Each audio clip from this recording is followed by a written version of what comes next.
This video contains content sponsored by John Wilson Blades and MK Blades. Opinions discussed in this video do not reflect the views of John Wilson or MK.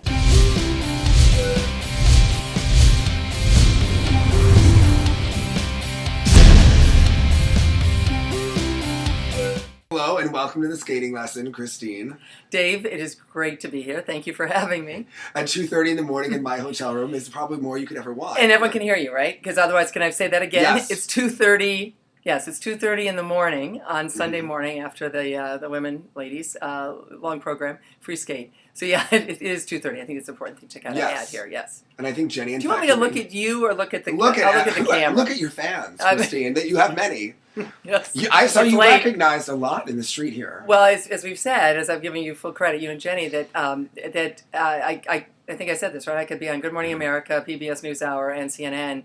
And this week, the most important thing, forget all that, is to be on the skating lesson. So a lot of skating lesson fans in the lobby tonight. Yes. Yes. Now there was a skater who's probably getting a little more attention than we were, but we were a close second to the new world silver medalist. Well, I'm very concerned for you, Christine, because I have accused you of recycling articles in the past, but now you have to come up with new headlines. What is the new story going to be after tonight, Christine? Right, because the fact is now the drought is over, right? Yes. The United States has finally won. The women have finally won a medal. It was the last time that happened was in 2006 at the Olympics, and then at the Worlds, Kimmy Meisner and Sasha Cohen. And so 10 long years, and Ashley Wagner did it tonight with a performance that, what I really love is when an athlete seizes the moment, when they literally do what they have to do at the most important moment in their life, and that is what Ashley Wagner did today. And we talked about that afterwards, actually, because I've known her since she was a kid in the Washington, D.C. area, and to watch her just, nail it.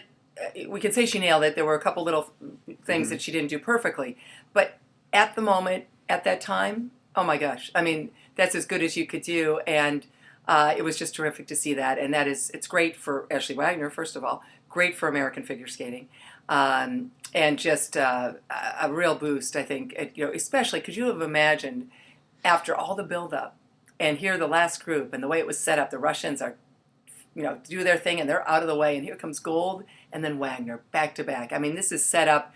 This is the stuff that every TV network wants. This is the way you'd set it up, closing the show, the two Americans back-to-back, on home ice. The crowd is extraordinary. This was like 1990s crowds here. I mean, just amazing. Figure skating is alive and well in Boston, that's for sure. And just packed house. The place is rocking. And, I'm sure we'll talk more about Gracie. Gracie obviously does not rise to the occasion, and then Ashley Wagner does. And if that hadn't happened, and if you had say, Gracie had then moved into third, which, whatever, we'll give her that. But that would have been a real downer if Ashley had not risen to the occasion, because the crowd was just waiting to have a moment to cheer for, and Ashley Wagner gave it to them, for sure. Let's walk through the night. The warm-up. What do you watch for in the warm-up as a reporter? Do you watch each of them? What was your favorite? Well, I actually tweeted. I said, "This is as good as it gets." This is just. They both looked incredible in the warm-up. Yes, they both did. Yeah, Ashley looked good. It looked like she got cut off a couple times. In fact, there was one moment where all three skaters, actually, I don't think any of the Americans, were right there at center ice, and the crossing. You need a traffic cop at some points. I'm amazed that these people don't run into each other at all these things more than they do. But I thought Gracie looked great, and Ashley looked great, and. Try to keep an eye on the others. I mean, it just seemed like everyone was on, which I thought, portended good things as this kind of, this moment is coming, this next hour that's going to determine. It's a world championship. It's not the biggest thing on earth. Everyone's kind of watching basketball, except everyone watching on all your fans, of course. Yeah, who needs basketball? But I told you, wasting your time. I know, but it's a big. This is a really halfway point between Sochi, and we're actually a little closer now to 2018 than we were to 2014. It's a big deal, and because of the 10 years. And so the anticipation was building, and it really was kind of one of those things that you just go, this is good. This is a moment when you love to be a sports journalist, because it's one of my favorite things to watch that final group. So I thought they looked great, and then off we went. So, Rennie Nova performed the Titanic program. You got to see it in person, Christine. Oh my God! There was one last night and tonight. What did you make of the Titanic with the lyrics and the lyrics? This is one of those lines we've had over the years. You spend 8 months preparing your program, and that's it. That you made that choice. It's just alarming. It's appalling. Oh my God! Jack drowned, and I think we all did in that in that program. It was just, she just was kind of just racing between jumps. So you got this terrible music and the dialogue, and it's all about death, and bad things. This is not a good ending, as we all know, and with the movie, and then the program itself was just, it's just jump, move around, jump. And so, yes, I thought at that moment, Dave, we only had one way to go, and that was up. Thankfully. Now Medvedeva came in the ice. Yeah. When they announced Renova scored, did you see that she was covering her ears not to hear it? Yeah, I did notice that, which was very interesting. Yeah. And what did you make of her? Because she's an interesting character. Well, and of course, entirely different skater than the skater we saw in the short program. She was shaky. She had that trouble with the combination. She didn't do the combination when she was supposed to in the short program. Just did not look fearless at all. Didn't look like the kid that had just come on the world stage and just clean sweep everything up to that point. And but Medvedeva I thought she was terrific. I thought she was great. She was in character. She was adorable. She was fun to watch. She's landing the jumps. The program made sense to me. I thought she was great. So that little girl skating that we've talked about over the years and the months that have you kind of I didn't feel that with her, even though she's obviously a little kid. But I just thought she was great, and I wasn't expecting the world record long program, free skate. Of course, Una Kim's world record from 2010 in Vancouver. I wasn't expecting that to be broken. I don't know that what I was thinking the number would be, but I wasn't necessarily picturing a new world record. I don't know that I would have done that. I think that sounded. It was good. I think Una at the Olympics was better, but it's different skating, different taste. So at that moment, though, when that world record score came up, and then of course added to the short, and then close to the world record, not quite because of her not great short. She was so far ahead. I actually sent an email to one of my editors who was getting ready, thinking pictures and photos and stuff for the online part of USA Today, and I said it's over. I said no one's catching that. Now, in hindsight, I might have been wrong. If Gracie had just blown the doors off the place, I think Gracie could have done it. Could have, but a world record, it just had the feel that was the winning performance. And by the way, I'm not saying, like I knew, 20 minutes earlier. No. It's just, you see that at that moment, you see those scores and you say, I think that's the one that's going to be the winner. And that was just an internal memo to my editor. It's not like I made any pronouncement or put it on Twitter or did anything with that. But I just kind of felt when you see that kind of score, that probably is good enough. In hindsight, I think, if Gracie had just been the greatest she'd ever been, maybe, and maybe, hopefully she would have, because the crowd would have been so amazing. But Medvedeva was all that she was cracked up to be, and I thought she was excellent. Now, we spent a lot of time talking about Miyahara a couple weeks ago. What did you make of her? She skated clean as well. Yeah. What you don't see as much on TV that I've now seen in person with her with the two skates is just those little jumps. Just as the old line about you could put a piece of paper and that's about as high up as she gets, or you couldn't even put the phone book. Well, no one knows. Everyone's under 30. They have no idea what a phone book is. So ask your parents or grandparents about that. But So that is, you see that. But aesthetically, incredibly pleasing. I thought she was good. I thought maybe she was. I realized that they're seeing things, but I was a little surprised. I thought she might be a little bit higher up, to be honest with you. And I thought she might have actually, I don't want to get ahead of ourselves with Gracie, but I actually thought she could have been ahead of Gracie overall. It's kind of hard to see Gracie with the problems being ahead of that. But hey, I thought she was good, but not as great as I was hoping she would look in person. Now, Pogorelaya, we had come expecting falls. Where were the falls? No falls. No, and we're teasing, as we know. She did it.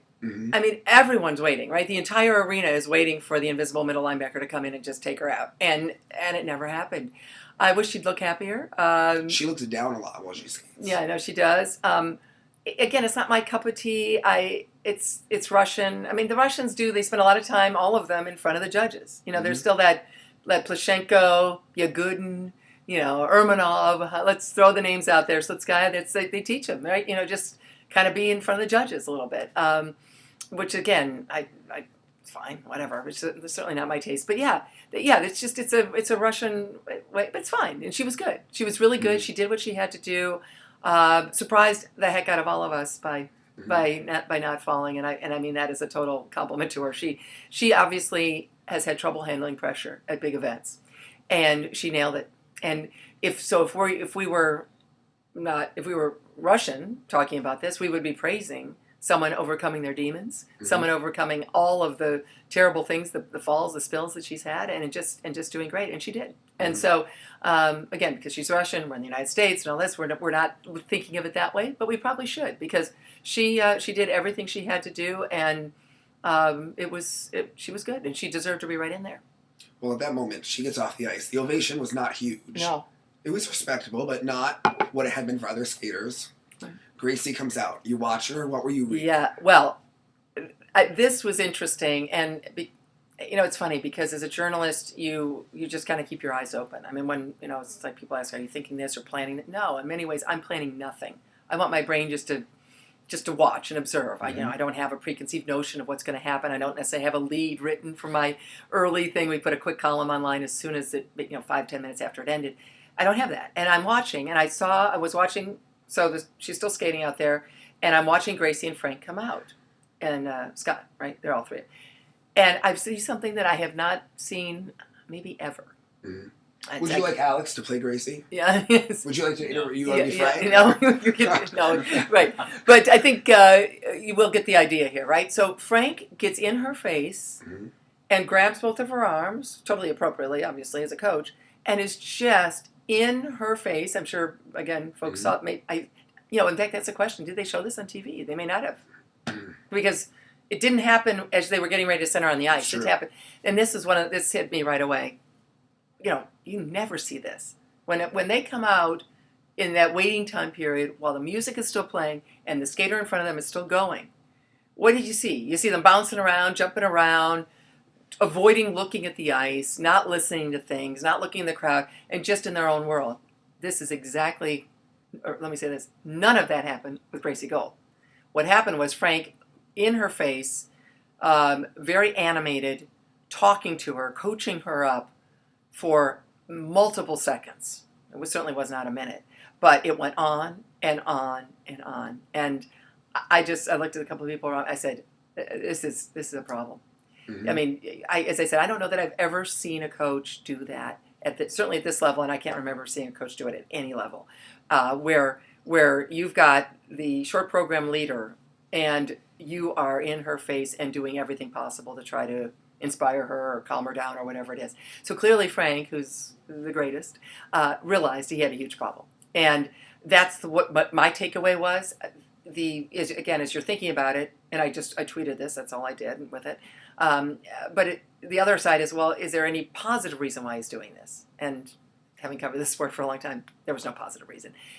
Frank knew something was up, that she was not handling this well. And that is, it's sad. I like Gracie a lot. I really like Gracie. I love Frank. And it's just, wow, you see that, you wish the best for any athlete at that moment. You want to see the best competition possible. And I'm thinking, wow, that's troublesome. But now, of course, she moves to the ice. Gracie's talked about her sports psychologist. In the weeks coming up to here, she spent several hours with him on the weekend. You cover a lot of sports. Do you think that's also communicating that she has a bigger problem? Oh, absolutely. I mean, I think, and when you get here, well, you know what? Frankly, it's fine. I mean, what works for somebody doesn't work for other people. So it's hard. I've said many times as a journalist, we need to talk about what we know, and we need to be very honest when we say we don't know things. And as everyone knows from Tiger Woods, from Lance Armstrong, from you name the athletes over the years, we don't know these people. I know some of these skaters as well as I know probably anyone that I cover. We don't know them. So we have no idea what's going on. With total respect for Gracie and what she's dealing with. She's a great athlete. She's a good person. She's a great ambassador for the sport and a wonderful representative for the United States. So there's so many positive things about Gracie Gold. But clearly it's something. So yeah, the fact that she's spending these hours, that's what she thinks she needs. That's what Frank and Lori think she needs, or the team, her parents, then that's the way to go for sure. So I would never doubt that. But I will say again, it was remarkable to me to watch what Frank was doing there. And again, this is before you've got the marks and all that. No, this is bonus time. So that was really unusual. But yeah, so then Gracie, should we take her on the ice? Yeah. Well, we're sitting up there and excuse me, the thought is, all right, And I actually had an amazing view of the Lutz coming down because we're in the end zone. So if you're, I think the camera, probably the main camera was off to our right, looking right at the judges, probably. I'm sure that's the view that most people saw. So we would have been to the left of that camera in that end zone. And here she comes. And I had the straightest view of a Lutz I think I've ever had, coming down right to us in the press section. And I'm watching, and it was beautiful. I mean, it's just a beautiful line as she's coming down.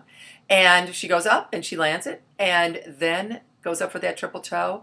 And now she's really close to the board, so we can see it. But my eyes gazed up to the screen, the big the scoreboard screen, because we kind of lose her right there, and I could clearly see she was on both hands and almost totally falling, and shocking.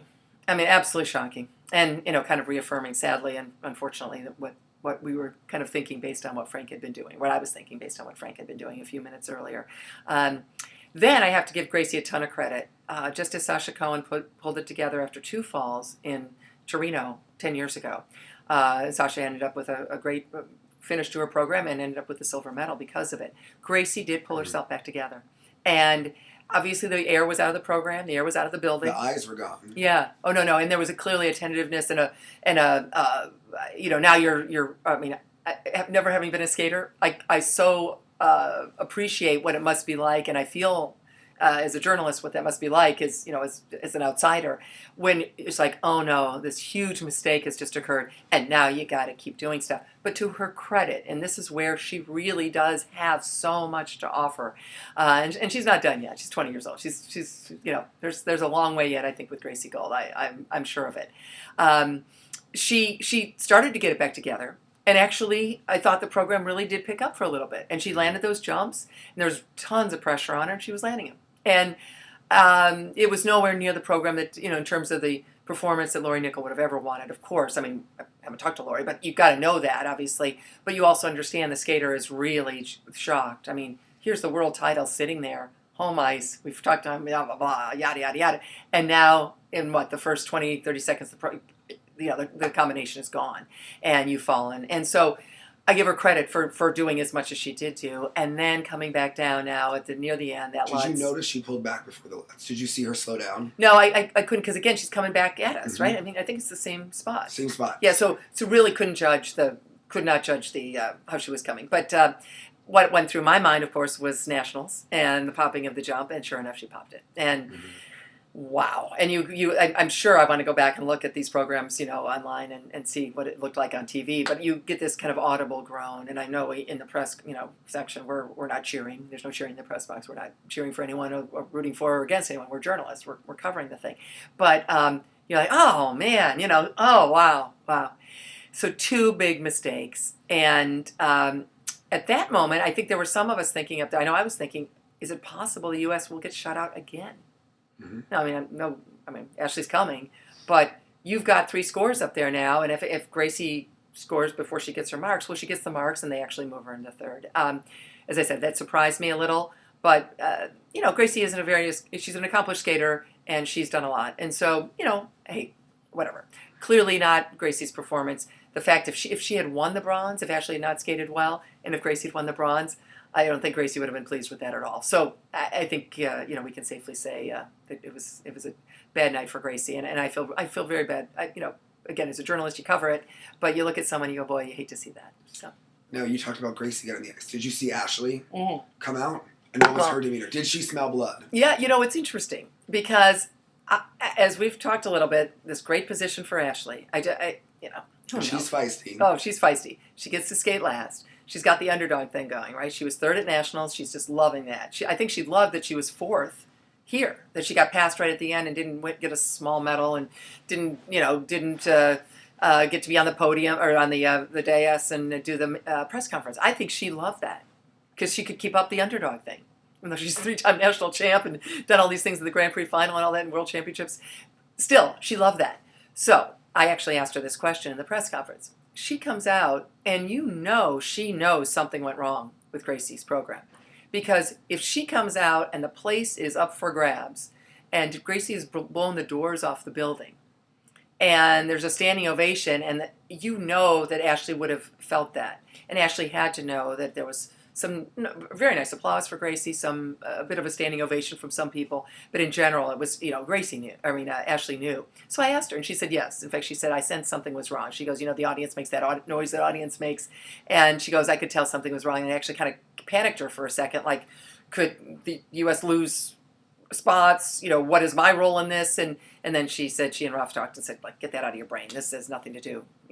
You can't be thinking about that. But Ashley's so smart and so aware, as would Gracie be or others, that she knew exactly that something was up. And I think, even though Gracie will never say this, my sense is has nothing to do with Gracie, but that Ashley knew that there was an opening for her there. Mm-hmm. Because if the cheers are raining down, and if the place is going bonkers, and if the teddy bears and everything are coming down the ice, I think that it clearly impacts anyone. And I think Ashley, as smart as she is, and someone who can think a lot, might have gone, oh gosh, happy for your colleague and your compatriot and your countrywoman, but wow. And so I think my sense, Ashley did not say this, but I think Ashley was going like, okay, wow, there's an opening here for me. But she said she didn't really know. She had no idea. She knew people had skated great. She had no idea.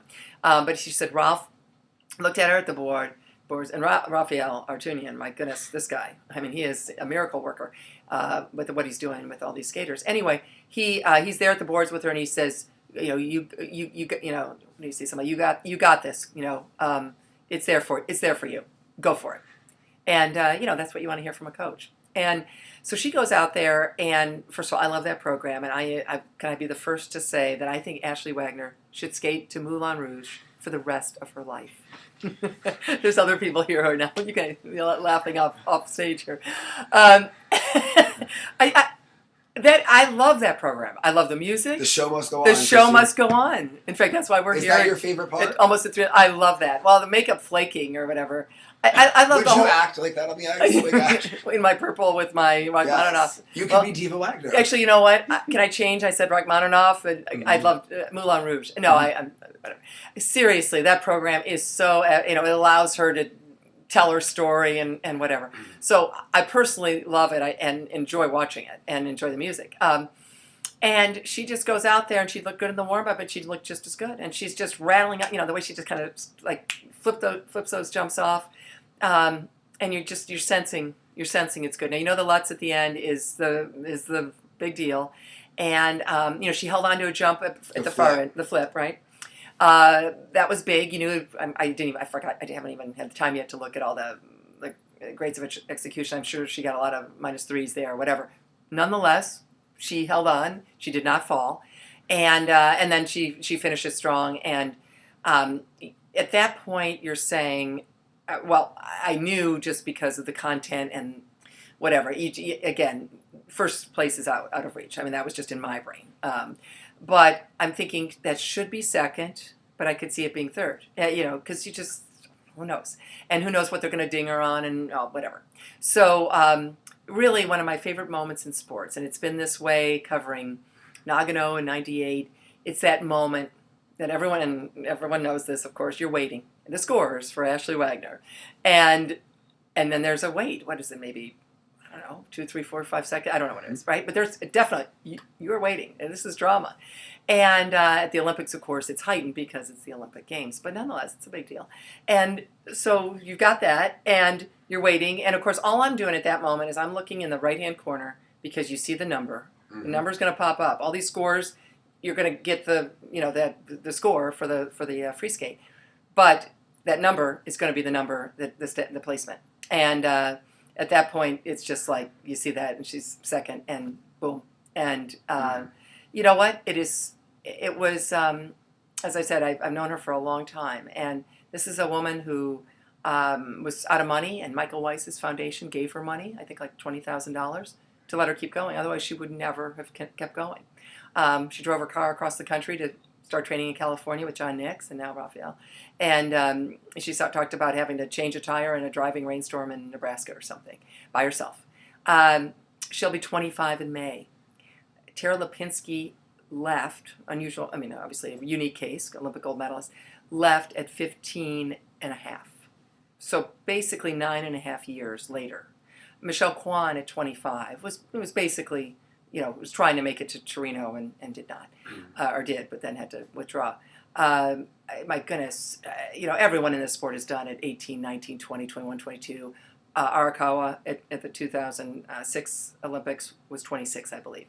Obviously, you got Mawasada's 25. But this is rare. This is incredibly rare. I think Ashley might have been the second oldest tonight.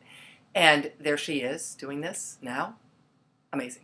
And I told her afterward, I said, to see an athlete, reach for that moment and have the moment presented and just take it and have the top performance, the best performance of their life at the most important moment of their life. It's a real joy for me as a journalist, and knowing her as well as I do over the years, it was just a delight to see. And I really do think we cannot say this enough about Ashley. She is, as you know, I feel, the gold medal for the mixed zone, the quote machine. I think she's the most quotable skater of her generation, and maybe most quotable skater ever. Now, when they get older, someone like a Brian Boitano or whatever, obviously is a really quotable guy. Michelle Kwan is great, but at the time, I think Ashley in her while she's in her career, I think she might be the most quotable skater I've ever dealt with, not as a retired skater. And again, I go back to Sochi, and while everyone else at that media summit was saying, I don't want to talk about Putin's anti-gay law, no, well, let's stick with the U.S. OC position. The microphone moves one to the next, and they're all saying, which is fine, by the way, if they want, that's their, this is not my personal feeling. I don't have anything to say personally. The U.S. Olympic Committee is speaking about it. The United States is talking, whatever. And it comes to Ashley at the end. She goes, I'm sorry, I have to say something. And she started talking about how terrible this law was and how she wanted to speak out on behalf of her friends and family members and whatever, and people that she knows that are gay, and how awful it was that law existed. And then when we got to Russia, and she almost didn't make it, but she, of course, got put on the team, and she goes to Russia, and first practice session, Phil Hirsch and a few of us are all around her, and now we're on Russian soil, which now it's a little dicier, right? Because theoretically you could get arrested for talking about this or whatever. Not that they would ever arrest an Olympian, U.S. or anywhere Olympian while competing at the games, but you don't know that for sure. And we asked her, and she goes, yeah. She looked at the practice rink, and she goes, yeah. It's kind of like a rainbow, a lot of rainbows in here, and she did not stop. She kept saying what she had been saying. And basically took on Vladimir Putin. How about that? So I think Ashley, I've covered a lot of athletes, and I've covered a lot of societal issues, Billie Jean King, and a lot of people speaking out and doing great things over the years, and a lot of female athletes especially, but male athletes too, that have done and spoken up and stood for something. And in history, of course, Muhammad Ali and Jackie Robinson and all that. And I know people might be saying, really? You're throwing... I don't know. I think the history books are going to talk about what Ashley Wagner did in Sochi. I do think they will. And I think that it's important to note on a night like this that this is that woman. And I don't think there's a better representative of the United States in sports right now than Ashley Wagner. Where do you think they both go from here? They both go from here. Well, I think Gracie is not done by any means. And I know she had some interesting comments in the mixed zone. I didn't make it down there, where she said she was ashamed and she was apologizing to her country. And she doesn't have to do that. This is a skating competition. And so I'm sure at this moment, the weight of the world, but she's got the best coach and the best choreographer in the business. Certainly, if not the best, among the best, for sure, just the greatest, what they've done with Michelle Kwan and so many others over the years, Laurie and Frank. She's got a great support team, and she's got great talent. And she just needs to figure out, as we said earlier, can we put Ashley's fight and desire into Gracie's body? That's we saw what that can do tonight or just last night for someone like Ashley. So Gracie's got to figure that out, and she'll have plenty of opportunities. And she is absolutely one of the hopefuls for the 2018 U.S. Olympic team. And I would not be surprised to see her come back the way that Ashley came back, because of course in that building, TD Garden, 2 years and 2 months ago, it was Ashley who was crushed and devastated from a terrible performance, the worst performance of her career, and now she has the best 2 years and 2 months later. So this sport has a lot of ups and downs, clearly, and so Gracie, I think, will be a huge part of U.S. skating for the next few years if she wants to be, and I hope she does. And for Ashley, Ralph, you and I were hanging out as we were coming up here, and Raphael, her coach, is talking about, do you want to be the Olympic gold medalist? And on one hand, you say, okay, wait, she's 24, she's almost 25, so that means she'll be 26, working her way to 27 in Pyeongchang in 2018. But after what we've seen with Ashley Wagner doing at her peak now, at this age, I think that anything's possible for her if she really wants to go for this in the next couple of years. What we saw tonight was really a transformational, that's a 3 a.m. thing, transformational program for Ashley Wagner in her career if she wants it to be. And I certainly would expect her to go to 2018. The other factor is who's coming behind them. I mean, you've got Polina, and you've got a couple others, but my guess is that this Olympic team could be the same as the one in 2014, which is incredibly rare and unusual, like never happens. And when there's 3 women and then 3 again, if they get that. And so I would absolutely expect Ashley Wagner to be a force the next few years, and I cannot believe I just said that because we just don't see that in figure skating. And how great for Ashley Wagner, and what a wonderful story of redemption and rejuvenation for someone who really deserves it. Well, what's next for you? Obviously, we had so much fun with you this week. You're going to golf. I'm going to the Masters. Yeah, I know. Are there any characters like this there? No. Well, Tiger Woods, but he's not even competing. So, no, it's a pretty staid environment. I don't know that there would be a show like this that could work in golf. I just don't see it. But there's a lot of people wearing like green and plaid and orange pants. And you know how I feel about the costumes. Yeah, that's right. They all need to be. You want to give? You know what? I'll bring out some sequins and I'll like throw them at Jordan Spieth and see if they maybe put a little glue on them, see if they can stick. No, looking forward to that next week. I'll be at the Masters, and but I'll be writing a column for. So I've got a couple things online right now. I guess one column now, but hopefully be in the paper on Monday in USA Today. So I'll have another column, the Ashley story, whatever, how she's been able to do this, and then it'll probably be in the newspaper as well. Hopefully that print edition on Monday, which is like 2 or 3 million newspapers, which is not too shabby. And we wouldn't probably have done that had there not been a medal for the U.S. women. So there's that. And then, just on to the spring and summer and keep watching you guys and hopefully keep talking to you. And always an honor to be on your show. So thank you. Thanks so much, Christine. Thanks, Dave.